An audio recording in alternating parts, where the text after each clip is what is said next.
పూరా local.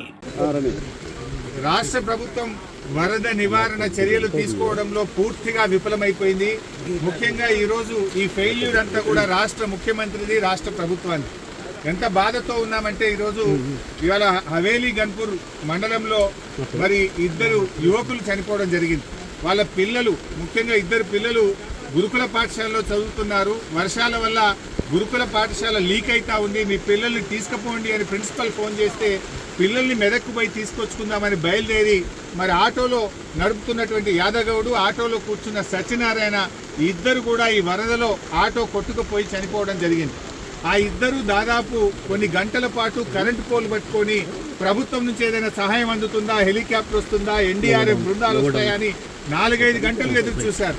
Current pole మీద నుంచి ఫోన్లు కూడా చేశారు. కానీ కలెక్టర్ గారు కానీ జిల్లా యంత్రాంగం ఎవరు స్పందించలేదు. మధ్యాహ్నం 2 తర్వాత కరెంటు పోల్ కూడా వరద ఉధృతికి పడిపోయి ఆ వరదలో కొట్టుకొని ఆ ఇద్దరు కూడా చనిపోవడం జరిగింది. అంటే ఇది కేవలం ప్రభుత్వ వైఫల్యం. నిన్న ఒక మంత్రి గారు మాట్లాడుతూ అంటాడు, హెలికాప్టర్ అంత అవసరమైతే తప్ప వాడద్దట, మీరు మాత్రం పెళ్లిలకు వాడండి, బీహార్లో రాజకీయాల కోసం వాడండి, మీ సొంత కార్యక్రమాలకు వాడుకోండి. ఆనాడు ఖమ్మం జిల్లాలో కూడా హెలికాప్టర్ పంపకపోతే ప్రాణాలు పోయినాయి. ఇవాళ మెదక్ జిల్లాలో కూడా సకాలంలో హెలికాప్టర్ రాక ప్రజల ప్రాణాలు పోయినాయి. అంటే ప్రభుత్వం ముందస్తు చర్యలు తీసుకోలేదు. నిజాం సాగర్లో ఈ వరద ఉధృతిని చూసి గేట్లు ఎత్తి ముందుగానే నిజాం సాగర్ను ఖాళీ చేసి ఉంటే బ్యాక్ వాటర్లో ఇంత నష్టం జరిగి ఉండేది కాదు. అటు ఇంజనీరింగ్ లోపం ఉంది, ప్రభుత్వ వైఫల్యం ఉంది. నిన్న ముఖ్యమంత్రి గారు ఇంత వరదలు వస్తుంటే వీడియో కాన్ఫరెన్స్ పెట్టి అత్యవసరంగా రివ్యూ చేయాల్సిన ముఖ్యమంత్రి ఆయన మూసీ సుందరీకరణ రివ్యూ చేస్తున్నాడు. ఇవాళ పొద్దున్న లేచి ఆటల పోటీల గురించి రివ్యూ చేస్తుంది.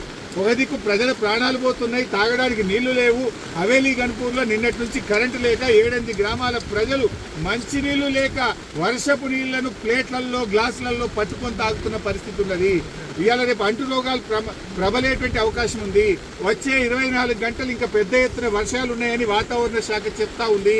ప్రజలు ఇబ్బందుల్లో ఉన్నారు. ప్రభుత్వం ఇప్పటికైనా మేల్కొని అత్యవసర చర్యలు చేపట్టి ప్రజలను కాపాడుకోవాలి.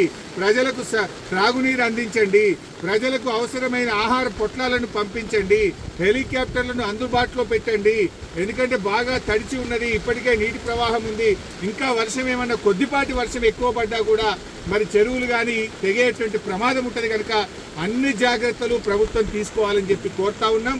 ఏదైతే పంట నష్టం జరిగిందో ఒక్కొక్క రైతుకు ఎకరానికి 25,000 రూపాయల సహాయం అందించాలని కోరుతున్నాం. చనిపోయిన ఆ 2 కుటుంబాలకు కూడా ఒక్కొక్కరికి 25 లక్షల ఆర్థిక సహాయం అందించాలని కోరుతున్నాం. ఇక్కడే పక్కనే దూప్ సింగ్ తండా ప్రజలు తండాను వదిలిపెట్టి గుట్ట మీద ఉన్నారు. రాత్రంతా కూడా గుట్ట మీదనే ఉన్నారు. వాళ్ళకి మంచినీళ్లు లేవు, ప్రభుత్వం కూడా అక్కడికి చేరుకోలేదు. వెంటనే ఆ దూప్ సింగ్ తండా ప్రజలు గుట్టల మీద ఉన్నారు, వాళ్ళను కూడా కాపాడాలని, వాళ్ళకి భోజనాలు, మంచినీళ్లు అందించాలని చెప్పి ప్రభుత్వాన్ని డిమాండ్ చేస్తున్నారు. సో ఈరోజు నిన్న ఇద్దరు ఆ వరదలో కొట్టుకుపోయారు. అందులో బెస్త సత్యనారాయణ డెడ్ బాడీ ఇప్పటి వరకు దొరికింది. ఇంకా యాదగౌడు డెడ్ బాడీ ఇంతవరకు దొరకలేదు. ఎన్డీఆర్ఎఫ్ బృందాలను పంపించి వెంటనే యాదగౌడు యొక్క మృతదేహాన్ని మరి వెతికి కుటుంబ సభ్యులకు అందించాలని కూడా ప్రభుత్వానికి కోరుతుంది.